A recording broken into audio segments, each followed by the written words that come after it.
In our final example of being able to prove using the algebra of combinations, this is actually an application type of problem, and I'll show you where you would use this in real life after we're done going through the problem. So we're going to prove that n-1 combination r-1 plus n-1 combination r is equal to n combination r. All right. Now we know what n combination r looks like. That should be pretty easy. That just looks like n fact over r fact n minus r fact. So hopefully, if we operate on the left-hand side of that, and we get some common denominators, that should get us to this expression. So let's get to it. n-1 factorial divided by r-1 factorial times n-1 minus r-1 factorial. So that's the first fraction, or the first combination, excuse me, plus n minus 1 fact divided by r fact times the quantity of n minus r1 minus r fact. And again, that's the second combination. We can very easily simplify this first denominator. This is just going to turn into n minus r because those ones are going to cancel out. So that just becomes n minus r factorial. So let's rewrite that. So now we get n plus 1, or n minus 1, excuse me, fact. So n minus 1 fact divided by r minus 1 fact n minus r fact plus n minus 1 fact r fact n, and I'm just going to reverse it so that's n minus r minus 1 fact. All right. Similar to a problem that we saw earlier, we're going to have to get a common denominator. And the common denominator in this instance, we're going to have two different factors. So notice that we have an r fact and an r minus 1 fact. So the LCD between those two is going to be r factorial. Notice that we have an n minus r fact and an n minus r minus 1 fact. The easiest way to find the least common denominator is just to pick the bigger of the two. So we know that n minus r is always 1 bigger than n minus r minus 1. So that's going to be n minus r fact for our common denominator. And we know that we're going to have to multiply by something to compensate for each of those. All right? So in the first expression,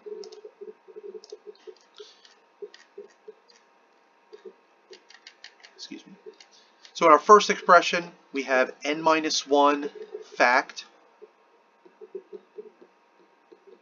divided by r fact, and then n minus r, excuse me, it was r minus 1. So let me get rid of all that. So this is the one that had the r minus 1 fact. And then n minus r fact. And what we're going to do is, to be able to get to r factorial, we're going to multiply the top and the bottom of that expression by r.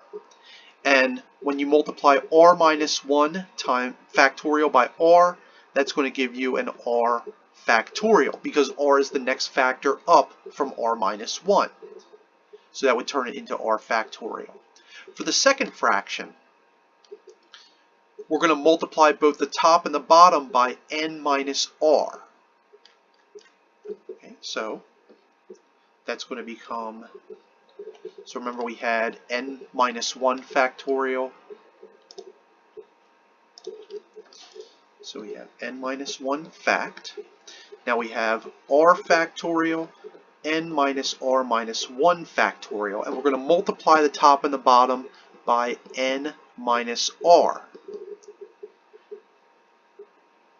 Right? And when we multiply those two together, that's going to give us n minus r fact when we multiply those out.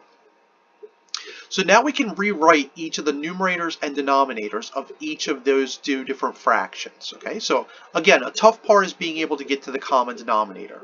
So as you're going through this, if you don't understand it, go back a few minutes, try to watch it again so you can get some help with that. All right, so the first fraction is going to become n minus 1 fact times r divided by not r minus 1 factorial, but r factorial, because we got a common denominator, and then n minus r factorial. The second fraction is going to become n minus r factorial. I'm sorry, n minus 1 factorial.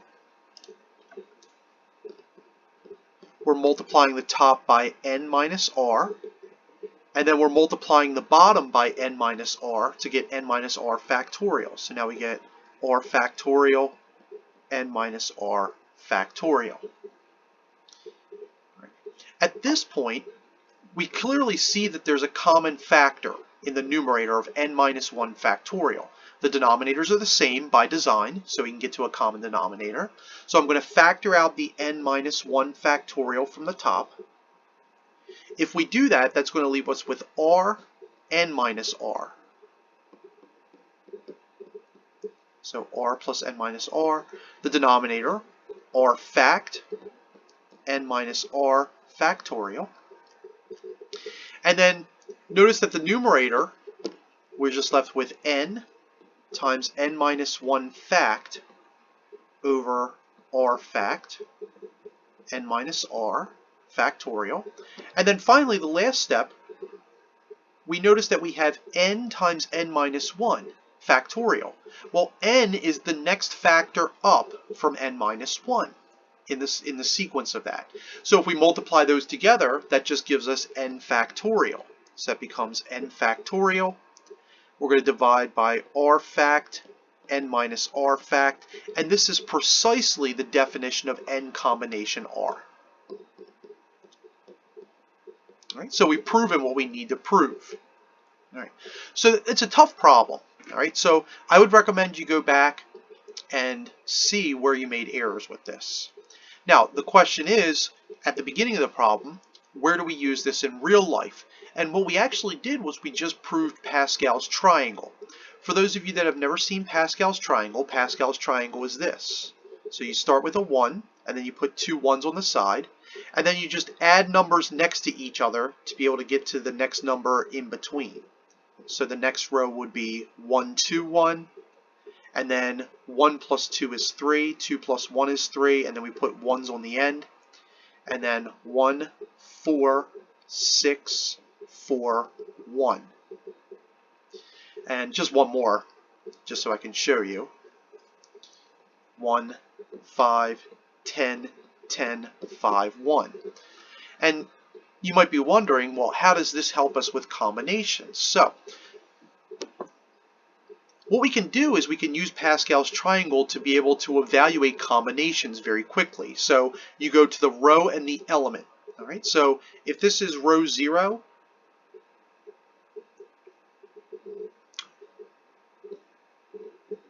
right here, and this is row equals 1 and row equals 2. Okay, and then the elements, so this would be element 1, element 0, element 0 in the beginning, and this would be element 0, this would be element 1, this would be element 0, this would be element 1, and this would be element 2. And this can help you to evaluate combinations. All right, so for example, let's say we wanted to figure out where this 4 lines up. Well, 4, we notice that we go down, so we go from row 0, 1, 2, 3, 4, so we're in row 4, and then we're going to look at element 0, 1, 2, 3. And 4 combination 3 is equal to 4. But to be able to get that, what we had to do was we had to look at the previous 2 terms. We had to add those together. So if I was to look at the formula for a combination, I could very easily see, or from what we just proved, we could see that, okay, well, 3 would be n minus 1, r minus 1, and then n minus 1, because it's in the row before that, and r. And if we add those together, that gives us n combination r, which would be the next row, but the same element, so it lines up. And that's exactly what we just did. Okay, so that's an application of where we'd use this in real life. So what we basically did was we just proved the justification of Pascal's triangle for anybody that's actually interested in that. There's different variations of the formula, but this is the most simplistic way of writing the formula. Applications would be in computer science if you wanted to expand a binomial, which we're actually going to see in a little bit with the binomial theorem. Or if you wanted to very easily compute a combination, you could just write a program that stores these in these values, and you can expand it very easily using a recursive algorithm to be able to evaluate these different combinations. So if a user was to enter for combination 3, you could just expand recursively Pascal's triangle and then very easily output it.